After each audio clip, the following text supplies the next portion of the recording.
네, 수요일이면은 우리 김태현 기자님과 만나는 시간입니다. 김태현 기자님 어서 오십시오. 네, 안녕하십니까, 김태현입니다. 김 기자님, 그 서울중앙지검이 김건희 디올백 네. 무혐의로 결론 내렸습니다. 오늘 보도가 나왔습니다. 그 제가 여기 처음 출연했을 때 말씀드렸던 게 네, 최재형 목사를 불러다 놓고 네, 이 검찰이 변호인이 필요가 없을 정도로 그렇지. 이 김건희 여사에 대한 논리를 만들어 놓고 네. 최재형 목사에게 답변을 얻어냈다고 말씀드렸었잖아요. 아이 목사님, 그 사적으로 그냥 주고받은 선물이지 뭘 그걸 가지고 청탁, 뇌물. 에이 목사님 너무하신다. 이런 식으로 했어요. 아, 내가 볼 땐 청탁이 아닌데 뭐 이런 거란 말이에요. 아이고 이 네. 미친놈들 진짜. 그때 제가 이제 취재할 때 이 예. 변호인들이 입회를 했는데도 불구하고 변호사들이 필요가 없었다. 검사들이 변호사의 역할까지 했다. 이런 얘기를 제가 말씀을 드렸었는데 예. 결론은 그때 예상했던 것처럼 그대로 되는 거죠. 하나 틀린 건 김건희 여사를 이제 소환 조사를 제가 안 할 걸로 예상을 했었는데 김건희 여사를 소환 조사를 안 하고 이제 검사들이 갔죠. 소환 조사 안 한 거나 마찬가지지. 그거는 마찬가지. 어쨌든 뭐 우리가 예상했던 바고요. 야, 김건희를 이렇게 끝끝내 이렇게 그 쉴드를 쳐주고 또 보호를 해준다. 다음 정권 때 이제 김건희는 정권 끝나면서 이제 바로 감옥으로 가야 될 신세가 될 것이고 나오기 쉽지 않을 것이다.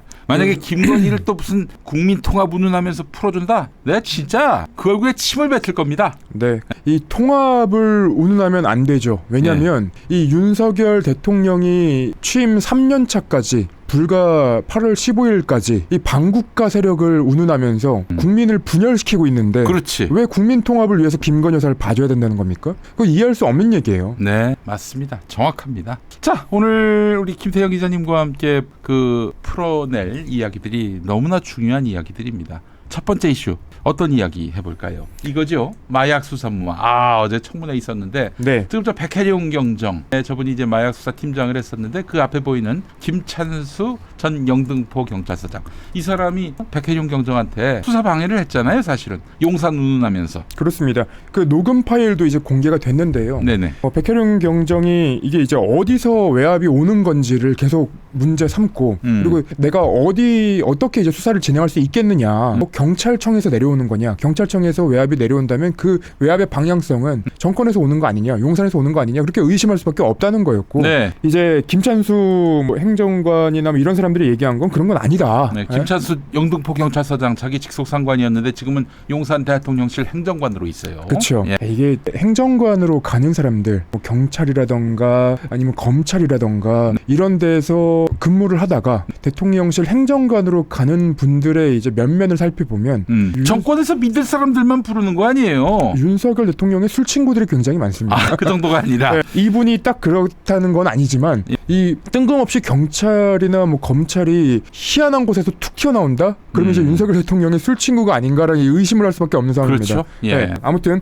이제 인천세관 마약수사 외압 의혹 청문회에서 그 내용들이 이제 갑론을박이 된 건데 일단 그 백경정이 느꼈을 그 공포심 그리고 백혜룡 경정님 마약 수사 일망타진하신 그 문제 의식 같은 경우에는 국민들이 볼 때는 확실히 이거는 의심할 만한데라는 생각이 들 수밖에 없어요. 근데 정권 차원에서 설명을 제대로 못하기 때문에 그렇지. 이게 의혹이 앞으로 더 커질 수밖에 없습니다. 그리고 어제 그 행안위에는 윤희근 전 경찰청장이라던가 이종호 전 블랙인베스트먼트 대표라던가 주요 인물들은 안 나왔어요. 안 나왔어요. 그러니까 해명을 해야 될 사람들이 계속 안 나오고 있는 거죠. 예를 들면 이제 그 검사 탄핵 청문회에도 검사들이 안 나왔잖아요. 증인들은 나와서 여러 증언들과 그리고 근거들을 갖고 얘기를 하는데 이 당사자들, 해명해야 될 당사자들이 안 나온다. 이거는 사실 정권 차원에서 이 내용들을 공개하지 말아야 되거나 아니면 이제 정권 뭐 윤석열 정부가 국회를 무시하는데 뭐 증인들이라고 무시하지 말라는 법이 있습니까? 그러니까 이런 여러 대통령실의 입장과 거의 괴를 같이 한다 이렇게 봐야 될 것 같습니다.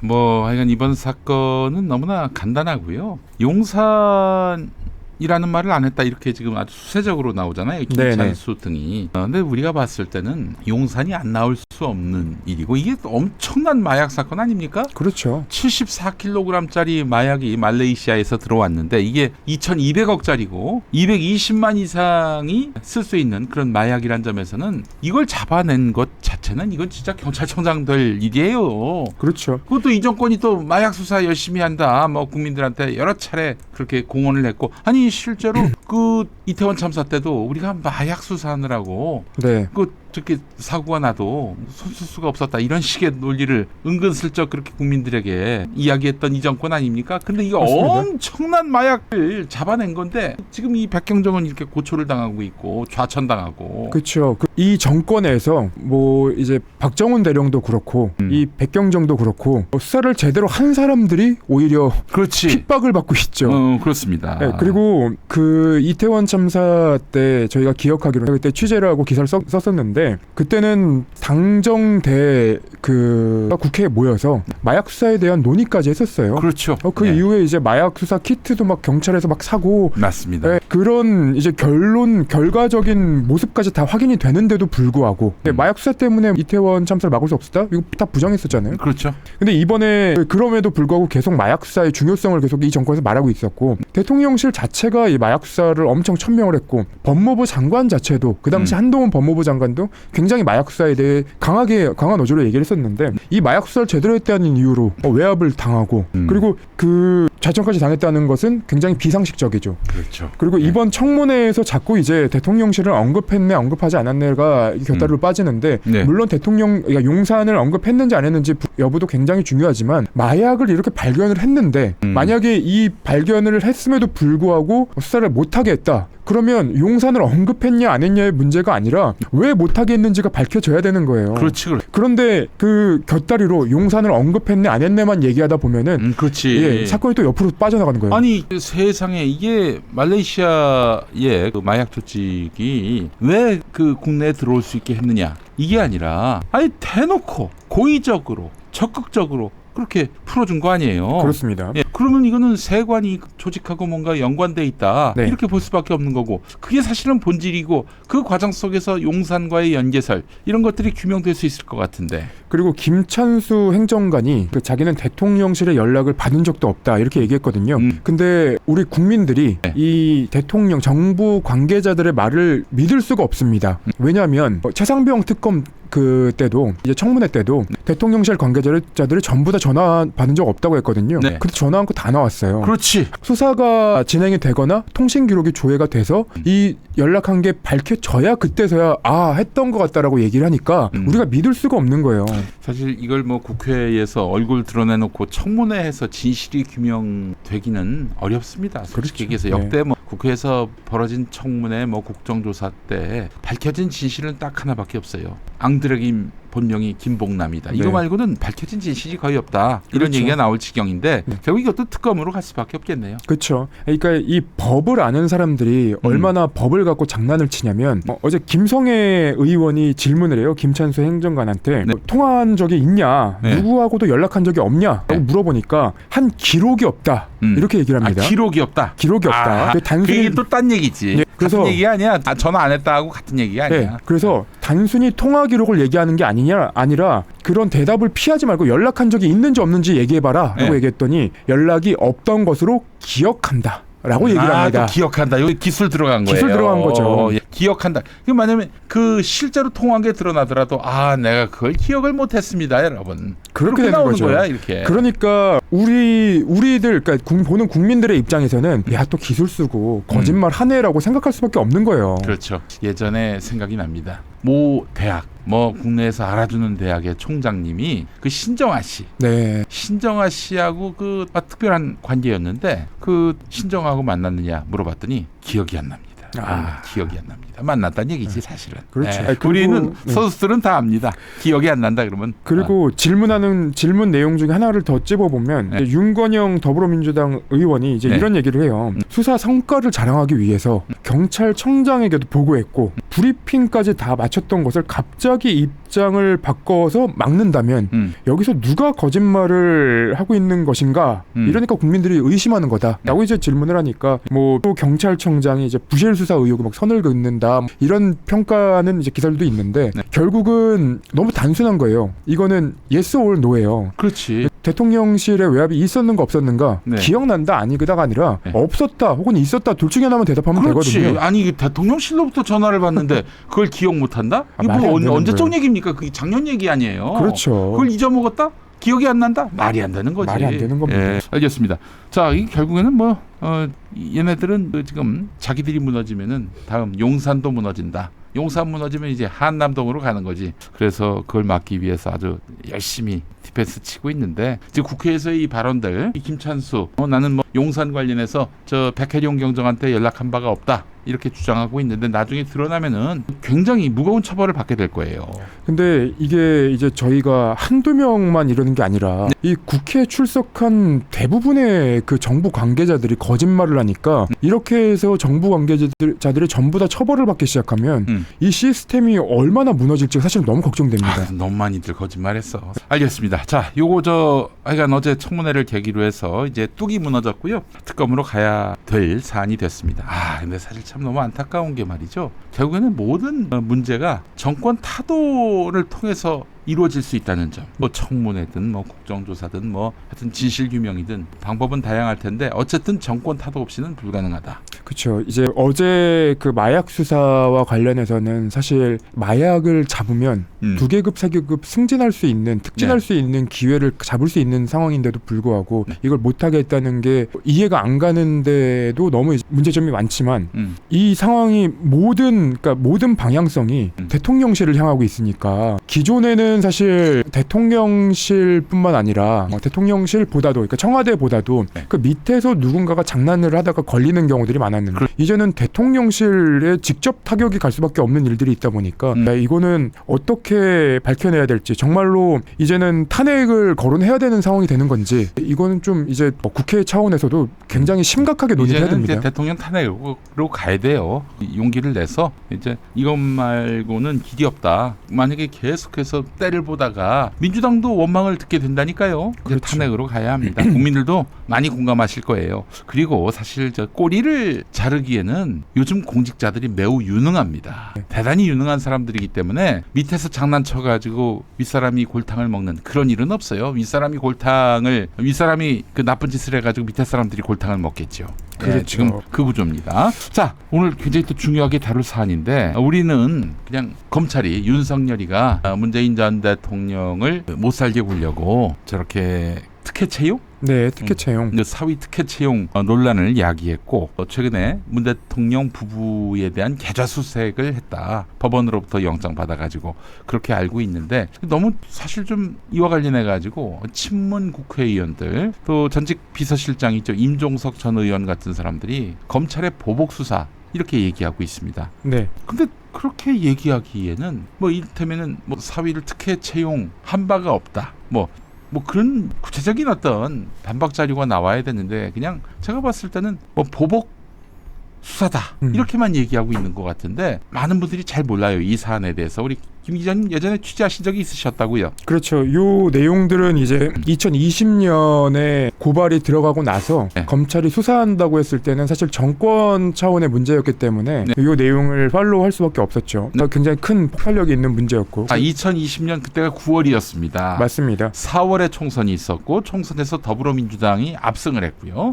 2020년이면 검찰총장이 윤석열 검찰총장일 때죠. 2019년 7월부터. 네. 그 시기에 왜 이 문제가 발생을 했었냐면 문재인 대통령의 딸 문다혜 씨가 이제 거론이 되기 시작합니다. 그러니까 문다혜 씨의 전 남편이죠. 문재인 전 대통령의 전 사위가 이스타 항공의 임원으로 취직을 하는데 임원으로 취직을 하고 나서 원래 문재인 대통령 쪽에서 이 생활비를 지원해 줬는데 그 이전에 취업하기 전에는 생활비를 지원을 해줬는데 그 이후부터는 생활비를 지원해주지 않았고 그리고 항공 경력이 전혀 없는 이 문재인 대통령의 전 사위가 그 당시에는 사위였고 임원으로 그 특혜 채용이 됐다라는 게 이제 의혹 제기의 핵심이었거든요. 그렇죠.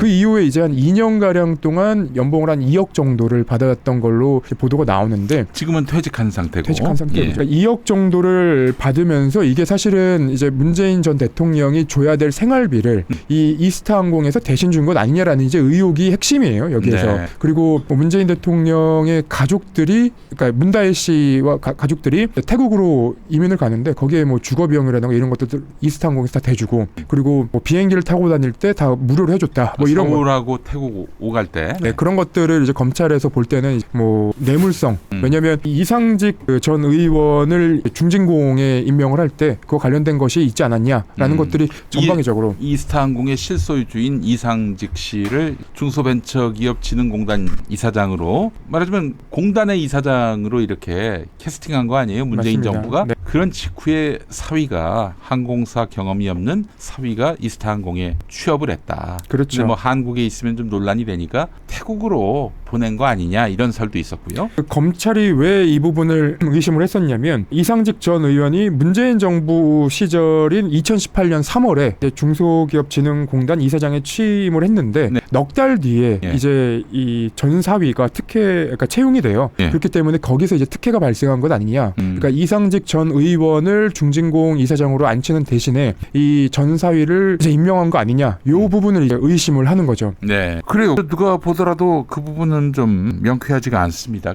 그래서 사실은 이 부분과 관련해서 좀 그 평산마을이나 그 더불어민주당 쪽에서 친문 의원들 사이에서 뭔가 좀 명쾌한 해명이 나오길 바랐는데 또 그거는 사실 좀 현재 잘 보이지 않습니다. 뭐 보복 수사다 이렇게 얘기하는데 보복 수사라고 하기에는 문재인 정부에서 윤석열이 입은 혜택이 너무 많아요. 맞아요. 네. 중앙지검장 했었죠. 검찰총장도 했었죠. 보복할 여지가 거의 없는데. 그러니까 사실 의심을 하려면 2020년으로 돌아가야 됩니다. 네. 2020년 윤석열 검찰총장이 이 사건의 자료들을 안 봤을 리가 없어요. 이 그럼 사건이 당연하지. 아니 그 문 대통령하고 뭐 사이가 좋든 나쁘든 자기가 모시는 대통령에 관한 그 일가에 관한 수사인데 관심을 안 가질 수가 있겠어요? 맞습니다. 예. 그러니까 2020년에 고발돼서 수사가 진행됐던 사건이 2024년 벌써 이제 중반이 넘었죠. 8월 그래서 우리 저 달이니까요. 한 분이 지금 올리셨는데 4년 동안 팠는데 없잖아. 네. 그게 무슨 뇌물인가 이렇게 말씀하시네요. 그렇죠. 예. 4년 동안 팠으면 이 윤석열 대통령의 말을 좀 빌리자면 4년 동안 탈탈 털어서 안 나왔으면 그렇지. 안 나온 거 아니냐 이렇게 얘기할 수밖에 없거든요. 지 마누라 건도 그렇게 얘기한 거 아니에요? 주가 조작 관련해서. 그래서 이제 불기소를 주려고 시동을 걸고 있죠. 네. 근데 4년 동안 그렇게 팠음에도 불구하고 별다른 내용이 없어요. 근데 이제 대통령, 그러니까 검찰 수사를 하던 검찰총장이 대통령이 되면서 뭐 어떤 이제 현상이 발생을 했냐? 전임 정권의 자료들, 그러니까 대통령 기록물로 돼 있는 자료들을 보여줄 수 있게 된 거예요. 아 그래요? 네, 그래서 검찰이 대통령 기록물 관리실을 압수수색하고 그리고 아니 그 원래 기록물 되면은 몇 년 동안 못 보지 않나요? 못 보죠. 네. 정권이 내주기 전에는 볼 수가 없죠. 사실은 아 그렇지. 대통령 기록관 자체가 행정부 소속이니까. 네. 그러니까 대통령 기록물 관리를 하게 된 계기가 뭐였냐면 정권이 바뀌면 전 정권을 이렇게 탈탈 털어서 전 정권 사람들을 잡아 넣으려고 하니까 그런 거 하지 말라고 만든 거예요. 근데 그런 취지를 무시하고 지금 이 전 정권을 다시 파고 있는 그런 상황인데 대통령 기록물뿐만 아니라 감사원에서 비공개 결정된 그 결정문도 그 당시에 이제 감사를 했던 그 자료들도 네. 검찰이 압수수색을 했어요. 아 감사원이 그 문다혜 씨 건과 관련해서 감사를 했었군요. 네, 감사를 했었는데 그때 이제 감사원에서 했던 얘기가 뭐였냐면 편의 제공, 그러니까 그 문다혜 씨가 가족들 이주 과정에서 편의 제공을 받은 것에 대해서 이사라든지 네. 뭐 서울과 방콕을 오갈 때 네. 항공비를 안 내고 이스타항공을 이용해서 오갔고 예. 이런 편의 제공. 그렇죠. 거기에 예. 대해서 뭐라고 했었냐면 개인의 사적 권리 관계에 대한 정보이고 위법 부당하다고 볼 근거가 없다. 이게 이제 감사원. 그 문재인 정부 감사원이. 그렇죠. 예. 그리고 특혜 채용에 대해서도 대통령 사위의 민간 기업 취업과 채용의 적정성 여부는 감사법상 감사 대상이 아니다. 그리고 중진공 아무래도 대통령과는 독립된 그런 그 가정을 꾸리고 있으니까. 그렇죠. 중진공 그러니까 이상직 전 의원의 중진공 이사장 임명도 위법 부당하지 않다라고 결론을 내렸었어요. 아 그렇군요. 네. 문재인 정부 때. 문재인 정부 그 때. 최재형 감사원장 그 시기였을 겁니다. 그때는 또 그렇게 충성을 했구만. 근데 검찰이 지금 다시 수사를 하면서 예. 어떤 것들을 지금 찾았냐? 문다혜 씨 가족의 태국 이주 과정에서 청와대 행정관과 중진공 직원이 관여한 정황과 증거를 확보했다는 게 이제 검찰의 주장. 아이고 윤석열 정권 지금 검찰이 검찰이죠. 지금 검찰이죠. 예. 그리고 중진공 이사장에 임명된 직후에 이상직 의원이 직접 자신이 실수하고 있는 회사의 서씨 이스타항공에 서씨가 이제 사위. 전 사위 월급과 집 월세 등 2억 원이 넘는 지원을 한 사실도 파악했다라고 하는데 이건 그냥 드러난 사실이에요. 원래 드러나 있던 사실이고. 그렇죠. 고발할 때도 그랬던 일이고. 이미 알려져 있었던 건데 이런 것들을 근거로 다시 이제 검찰이 수사를 하겠다는 거예요. 근데 이거는 두 개를 좀 나눠서 봐야 됩니다. 네. 문재인 대통령과 청와대에서 해명을 못하는 것과 검찰이 이렇게 수사를 하는 거 이건 좀 나눠서 봐야 돼요. 예. 문재인 전 대통령이 그러니까 대통령 측이 해명을 하는 것은 이제 보복 수사다 정도의 해명인데 그렇게 주장할 수 있어요. 왜냐하면 4년간 묵혀놨던 그리고 윤석열 검찰총장 그렇지. 시절에 했던 수사를 하다가 멈춰있던 그 수사들이 심지어 지금 이창수 서울중앙지검장이 전주지검장 할 때 또 계속 털어던 거잖아요. 그러니까 문재인 정권 그러니까 윤석열 정권 벌써 3년 차인데 문재인 정권 때부터 윤석열 정권 때까지 계속 턴 거예요. 그러면 4년 턴 게 아니라 더 턴 거예요, 그냥. 그렇지. 그러니까 이렇게까지 털었는데 지금 나올 것도 없고 그런데도 불구하고 청와대 관계자들을 다시 불러가지고 수사를 한다는 것 자체가 망신주기, 보복성이라고 주장을 할 수 있죠. 어제 임종석 전 비서실장이 그렇죠. 출석했어요. 네, 이게 이제 진실이나 사실과는 관계없이 그렇게 해명할 수 있다는 얘기고. 그리고 또 그 친문 의원들 얘기 들어보니까 그 서씨 네. 그 가족한테 그렇게 검찰이 어마어마하게 압박을 가했다는 거예요. 그렇죠. 문재인을 내가 뭐 감옥에 보내겠다는 이런 검사의 발언도 있었다고 하고요. 예. 그리고 반대로 이제 검찰의 수사에 대해서도 얘기를 좀 해봐야 되는데 네네. 이 검찰 수사의 패턴이 있었습니다. 2020년에 제가 기사도 썼었는데 어떤 패턴이 있었냐면 보수 언론이 갑자기 단독 기사로 의혹을 제기해요. 그렇지. 그러면 보수 시민단체 또는 국민의힘에서 고발을 합니다. 그러면 검찰 수사가 진행이 되고요. 어쩔 수 없이 수사를 하는 것처럼. 예. 검찰 수사에 동력이 생긴 것처럼. 그 만약에 이제 살아있는 권력 수사이기 때문에 살권수. 살권수기 때문에 이 검찰 수사가 진행되면 또 보수 언론에서 계속 언론 보도가 나오고 검찰 수사가 진행되고 이 패턴이 반복이 됩니다. 네. 근데 그간 행태와 다른 점이 있다면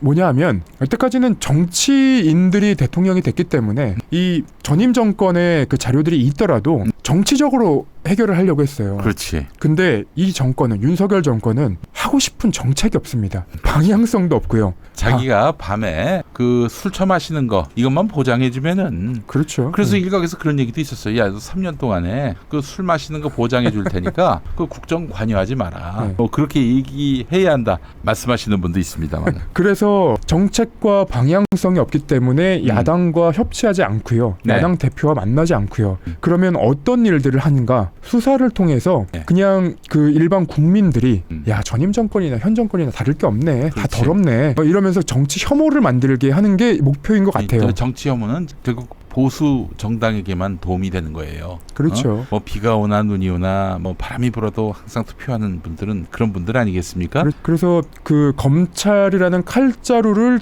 든 대통령실 그리고 윤석열 검찰총장이 여전히 윤석열 검찰총장인 것 같은 그런 형태가 계속 반복되는 이유가 정말로 그 문재인 정권이나 이재명 대표가 없으면 이 윤석열 정권 혼자서는 이제 발광하기 어렵죠. 빛날 수 없기 때문에 계속 그쪽을 때릴 수밖에 없는 상황이 된다.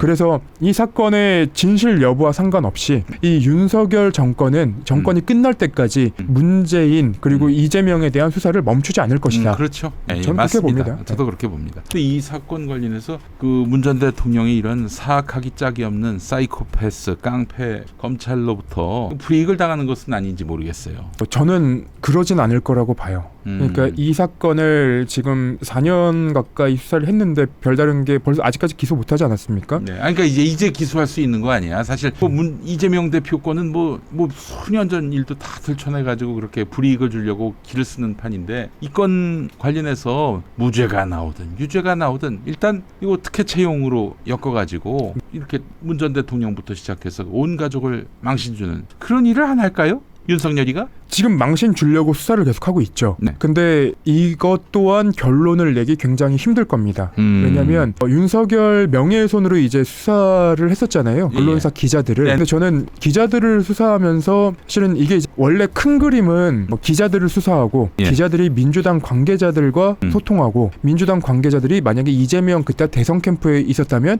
이거를 전체로 통째로 잡아서 결론을 내려고 했었던 것 같은데 결국은 이재명 캠프까지 가지 못했습니다. 겁니다. 네, 그거는 검찰도 나름 이제 생각을 하고 있다는 거죠. 그렇지. 이제 윤석열과 함께 몰락할 수도 있으니까. 그러니까 이거는 완전히 이제 저의 개인적인 생각이고 분석인데 이재명 대표에 대한 수사가 끝까지 갔다면 검찰이 다음에 있을 여러 이제 후폭풍들을 막을 수 없다라고 판단을 했을 거라고 전 봐요. 정무적인 판단을 안 할 수가 없으니까. 근데 네. 문재인 대통령과 관련한 것도 저는 그런 식으로 이제 결론을 내리지 않을까. 수사는 수사대로 하고요. 정황만 있지 뭐 근거는 없잖아요. 예컨대 이제 문 대통령하고 뭐 이상직 사이에 뭐 문자가 있어서 고마워요 호호호호 문자라도 갔다면은 뭐 모르겠지만 그럴 리는 없을 것이고. 네. 그러니까 이게 너무 이제 선정적인 기사들이 나오고 있는데 특정한 보수 언론사에서 계속 나오고 있는 거예요, 단독 그렇지. 기사가. 근데 거기서 이런 헤드라인이 이런 거예요. 문다의 가족 이상직 측에 받은 돈 2억 원 넘어. 월급 2억 원 받았다는 거예요. 월급 2억 원 받았는데 그게 무슨 뭐 부당한 돈인 것처럼. 아이고. 그리고 예전 이제 그 항공사 직원들의 혜택 기사들을 찾아보면 이제 코로나 이전이잖아요. 네네. 그러니까 2017년 뭐 16년 14년 그때 기사를 찾아보면 항공사 직원들의 혜택 뭐 이렇게 하고 기사들이 많아요. 근데 거기 보면 직원들이 그 만약에 이제 해외 이주해서 살아야 되면 회사에서 집을 다 전세를 해주고 돈을 내주고 그리고 가족들은 항공권 싸게 살 수 있거나 아니면 무료로 해주는 그런 혜택들이 있다 이런 것들이 기사로 있거든요. 네. 근데 검찰이 찍으면 범죄가 되는 거예요. 이게 통상의 혜택인데 뭐 다른 사람도 다 비슷한 혜택을 누렸는데 이걸 무슨 진짜 범죄적인 무슨 특혜인 양 이렇게 몰아가고 있는데 야 검찰 개새끼들아 그저 김건희가 받은 디올백은 그렇게 무죄로 만들어주면서 통상의 혜택을 특혜로 만들어 이런 개새끼들. 저는 진짜. 너무 웃긴 게 디올백 받았잖아요. 그 당시에 최재형 목사가 청탁을 했는데 검찰은 청탁이 아니라고 만들었고. 그렇지. 근데 디올백을 받은 건 문제가 없는 건가요? 그렇지. 그 받은 것만으로도 문제예요. 청탁금지법을 보면은 이 명백한 위법이에요. 네, 그냥 받은 것만으로도 법을 위반한 거예요. 근데 동일한 것까지 확인을 했다면서요. 네. 그러면 동일한 것까지 확인했으면 받은 게 맞다는 얘기잖아요. 그렇지. 그런데 동일한 것으로 확인됐으니 그거를 경매에 붙이겠다는 야 이거 진짜 시스템을 씹어먹는 거예요. 지금 내가 봤을 때는 이런 부분도 있는 것 같아. 공직자들이 굉장히 자조적으로 이 정권이 한 일을 코미디로 만들기 위해서 애쓰는 게 아닌가. 그래서 나중에 우리도 그때 이 소극적으로 저항했었다. 뭐 이런 알리바이를 만들려고 하는 게 아닌가 하는 생각이 드는데 우리 저 밥을 먹고 좀 얘기합시다.